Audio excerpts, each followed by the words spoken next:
Right.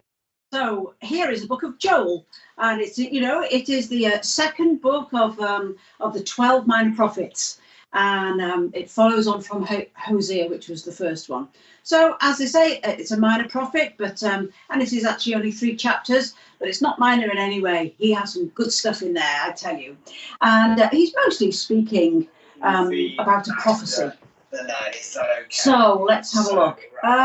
Maybe it was written, we don't really know, so anywhere between 800 and 200 BC. That's a really wide range of years, I know, but there's no proper indication. But maybe he was a contemporary of Elisha, and it suggests that actually he lived in Judah, or he lived in Jerusalem. He talks a lot about the temple. So let's have a look what else he does. What's the purpose of Joel? Why does he...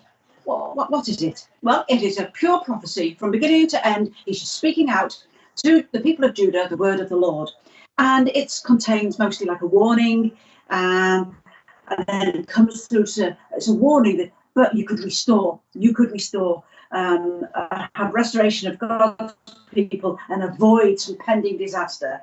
What are the disaster? Well, he talks an awful lot about locusts. But they will receive divine favour, they will have a fertile land, and it's some good stuff in it, I tell you. You know what, Joel? He's very vivid. He must be in his imagination. How he talks is really pictorial, so it's excellent to read it. And the main overview, well, it's an important book about the day of the Lord. Did you get that? The day of the Lord. It's mentioned so many times. He talks about the locusts, and he talks very literally about it. That the locusts come, a swarm of locusts come, then the giant locusts come, then the young locusts come, and it just seems like doom and destruction the whole way through. But it's not the whole way through. And the second half of the book, there's some offer of some promise, some renewal, some restoration, some revival. How fantastic is that? I remember years ago we used to sing a song about in the last days in the prophet Joel, and it's about a revival time, and that is what we can have in our own lives. You know, so something going wrong in your life right now, and it's just doom and gloom. Well, we can have a restoration. We can be kept through to a place of revival in our own lives. How fantastic would that be? You know that the only other time that Joel is mentioned is by Peter in the New Testament, right at the beginning of the Acts, in Acts chapter 2, the day of Pentecost come. Peter stands up in front of 3,000 people and he preaches, and he starts off by saying, as it says in the book by the prophet Joel, and on he goes to explain some stuff. So it's great that there was a real comparison there, backwards and forwards from the Old and the New Testament. So he starts off with this really vivid imagery about these locusts coming and devastating the land. And you know, that is true. That is what locusts do. I mean, first of all, those people in Judah will remember the time of the 10 plagues that happened in Egypt, just before the Israelites were released from slavery there. But you know, even earlier on this year, in Eastern Africa and in Saudi Arabia and in the northern parts of Asia, in the desert areas, there has been some devastating locust plagues. And you know, when the locust plague comes, they eat every bit of vegetation in its path. And what does that cause? That causes a lot of hardship. It causes economic disaster. And and there's drought there, and there's no way out, so it seems. And there's a lot of destruction going on. Has your life been a bit like that sometimes? You know, right now we go through this COVID time, and there's economic disaster all over the world. In every country is being affected. But you know, there's always a way out with God, and that's what the prophet here is saying. You know, hey, listen, these things come. There's a day of judgment coming. There's a day of the Lord that's coming. And I want to tell you about it. And I want to warn you about it. And I want you to get off your backside and do something about it.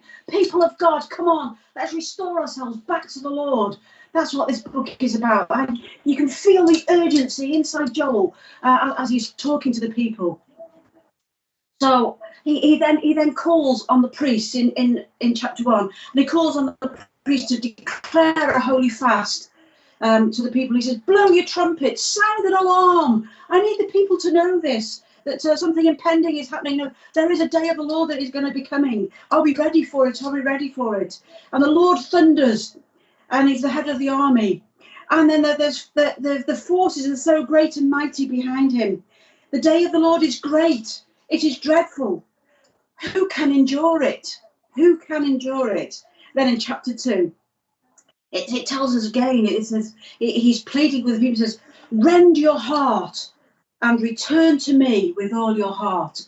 Because you know in Israel, when there was a fast call, they used to tear their clothes, rend their clothes. And what he's saying here now is, I don't just want clothes. God isn't asking just for your clothes to be rent. It's your heart. It really is in you. Are you doing something to get back right with God?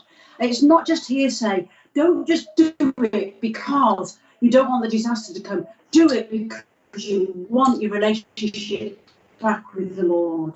That's what he's asking for. Not just your garments. Blow your trumpets. Again, he says it again in verse 13. This is what he says. Rend your heart, not your garment. Return to the Lord. He's gracious and passionate. He's slow to anger and abounding in love. Too many. He's passionate. God wants us to be a part of him.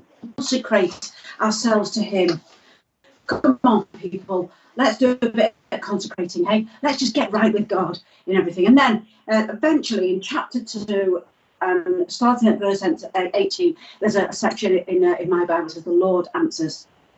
I know the Lord answers with pity, and he will reply to us. And then he shows us Joel then goes to a lovely thing, nature returning, being again, and the streams are flowing again. And there's a lovely, lovely picture of something great happening again. And then there's food and fruit, and the animals can survive, and we can eat, and is that wonderful? That's what we can do. When God restores us, that's how we'll feel on the inside again. We'll feel restored, we'll feel renewed, we'll feel revived. But when we come back to the Lord, and that's the thing, when we do something, when we consecrate ourselves to God, and there's a lovely verse in chapter 2, verse 25, and it says, I will repay you for the years that those locusts have eaten. And a lot of people take heart in that. If something's happened to you in the past, don't you be worried about that. God will help us through. I will pour out this on all the people, and I will show wonders in heaven. Everyone who calls on the name of the Lord will be saved. Fantastic. Thank you, Lord. You've got salvation for us just there, waiting. You're already prepared for us.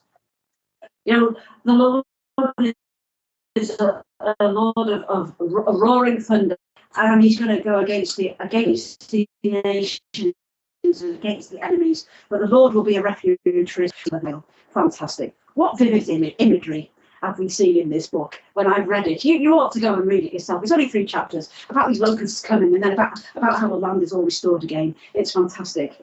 I hope that I've awakened inside you by these pictures the destruction that can be impending, that is coming to us all, unless we consecrate our lives to the Lord, unless we're restored back to him. Don't be complacent. Tell the world about Jesus. Come on, don't be complacent. Let's ask for ourselves, be faithful to God and be faithful to his ways. In this book, Joel, he starts off, there's a lot of tragedy, a lot of doom and gloom, but it finishes triumphant with a reign of the King of Kings and the Lord of Lords. Right, my key verse. I better keep going. My key verse, the one I've chosen, is in chapter 2 and verse 21. And this is what it says. Be not afraid, O land. Be not afraid. Be glad and rejoice. Surely the Lord has done great things. You know what? The Lord has done great things. He is a great God. He's a just God, and he's a righteous God. And it's a wonderful verse to grab hold of.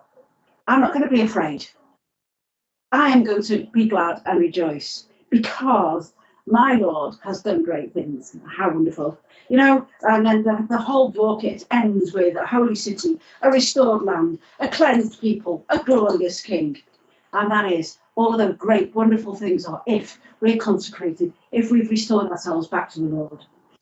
The Lord dwells in Zion. That's the very last words. And it's like an affirmative. God is. God is. But the day of the Lord is coming. And that is the book of Joel. God